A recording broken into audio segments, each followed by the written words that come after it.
10. Mn'vaarin. Sharn longed to go home, but he knew once there he would not want to leave again soon. So instead of turning west toward his village, he continued north across the prairie lands. He traveled north 2 days before Mn'vaarin came into view. The town of Mn'vaarin sat alongside a wide, sweeping bend in the river Varinu, almost a lake by its size. Docks reached out from the shore like the splayed, crooked fingers of a giant wooden hand. Empty boats tied alongside, bouncing and bobbing to the rhythm of the lively water as it passed underneath. Farther away, other boats floated silently, their inhabitants out for an evening catch. Every now and then a loud splash signaled a spear thrust or the sudden pull of a net. Most of the fishers were Dotangi, quiet and stoic in their boats, giving no indication of how well or poorly the fishing proceeded. But the instant their feet set upon dry land, mouths opened and rarely closed again until back in their boats.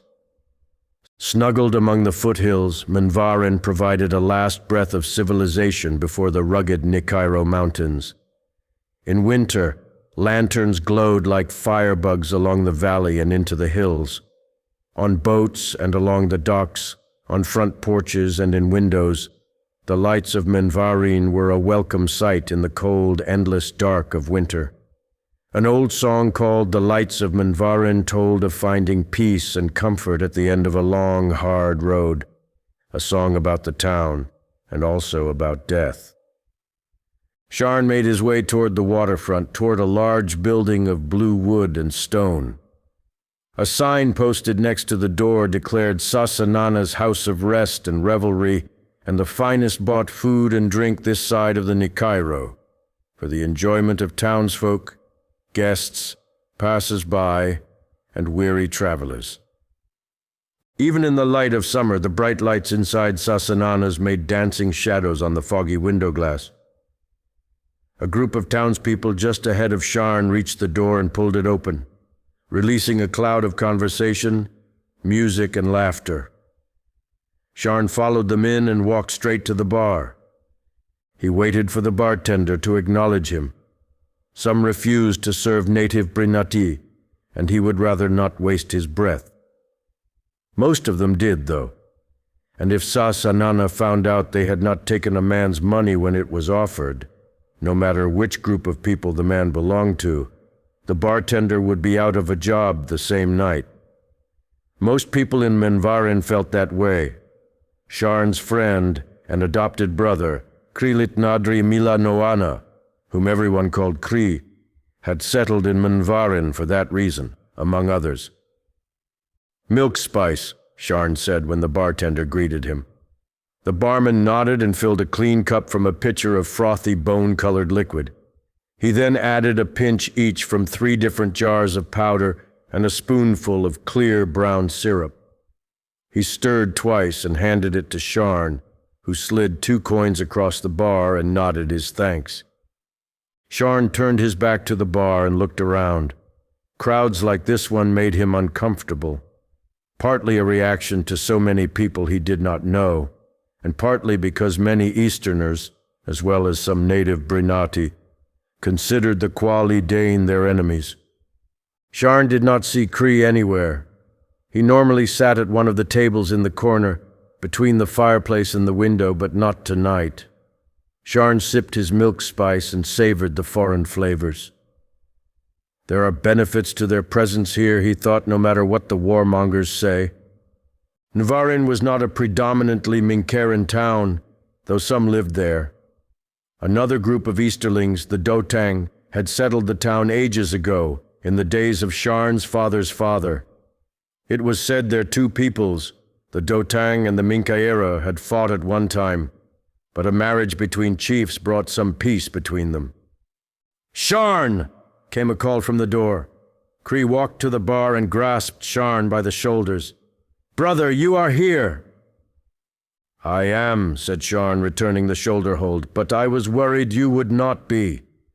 You noticed on your way here the sun still shining in the sky?" Sharn smiled. "I did. Then of course I am here, barkeep. Where do I go on the days the sun shines in the sky? Here, Krii, the bartender said, always here. You see? Here and nowhere else.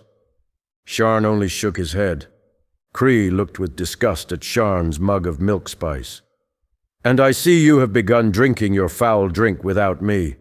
Barkeep, 2 rotten red deaths for myself and another piss spice for my brother Sharn. Krii looked over at the corner of the room. Bring them to my usual table. You'll get your drinks at the bar like everyone else, or not at all, said the bartender. Krii pretended not to hear and led Sharn to a table in the corner, occupied by 2 Mn'vaarin men. Mind if we join you, friends? Krii asked the 2 men at the table. They looked up, first at Krii, then at Sharn. All yours, friends, said one, disgust evident in his voice. The 2 men stood and walked off to the bar. That was awfully kind of them, said Krii, switching to the guttural Quali language. He took a seat. I could almost feel the kindness in the air, said Sharn, also speaking in Quali now. Thick as fog. I'll not have you besmirching the reputations of those 2 honorable Easterlings with your cynical talk. Of course not. My apologies. I think I see our drinks. Sharn left Krii and returned a minute later with 3 glass mugs. I do like their cups, he said. You're not getting tired of drinking water out of lizard leather, are you? Sharn smiled. Never. But Suriawen has recently been making cups from clay, like the Azuraski. Some of them break too easily, but some are good. Maybe you should tell him to come learn from the Dotang how to make glass mugs. Krii lifted his almost empty first mug. With sand and fire. He gulped down the rest of the drink. So where were you this time? Trading with Pondur? Sharn nodded. Mostly talking, but some trading. He pulled his pack over his head and unrolled it on the table. What about? Sharn handed Krii a bundle wrapped in sun palm leaves tied with braided grass. The growing frustrations of our people, and the growing aggression of the Minkaira. We have had 2 more children taken, a week ago. A brother and a sister from Durdin's village. One, 12 summers old.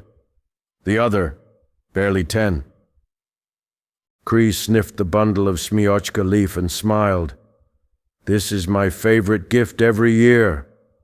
He set the bundle down on the table. What did Pondur say? He agreed to convene a meeting of the governors, try to put an end to the encroachment. He at least sees there is plenty of land and game for all of us to share without stealing and fighting. And you trust him? I trust him, yes, but I do not know about the rest of them. We have been lied to before. And if we have even one more problem with them, I do not think anything I say or do will keep the people from going on Urkiswai. And I fear for my people if that happens. As well you should. We may be past the point of fixing things with talk. Krii leaned in. Have you heard of the man called Drekken? He and his band have been stirring things up down south. He says he has visions. That the Quali Dane Azuraski Kote Linendrali, he emphasized this last name with raised eyebrows. Even the dwellers of the deep desert must put aside differences and rise up against the people of the East. If not, he says, they will keep coming and they will not leave one speck of dust to us who were here when their ancient ancestors were babies. Aye, Sharn nodded. I have heard of him. I think we have enough trouble without people like him aggravating things further. The Quali Dane were the ones who first met and welcomed the Minkaira when they landed on our shores in the days of my father's father's father. We have not made all-out war with them all this time. I do not want it now, and I do not know if we could survive it. Krii looked down into his cup and nodded. Always the man of peace. He looked up and smiled. The world needs more people like you, brother. Besides, Sharn added, if he is against all peoples of the East, he would be including the Dotang, would he not? Does half of you need to be removed across the sea? Krii spit the sound and waved his hand in dismissal. Those are words everyone understands. This man Drekin is not talking about these peaceful Dotangi here, or about a half-breed like myself. The only ones who need to be gone are the ones who make trouble. We all know this. Sharn shrugged and finished his cup. They made the long uphill walk to Krii's home, where he fell into his bed and was immediately asleep. Sharn laid out some blankets on the floor, mulled over the problems he and Pondor and he and Krii had discussed, then drifted into dreams of wars he could not prevent.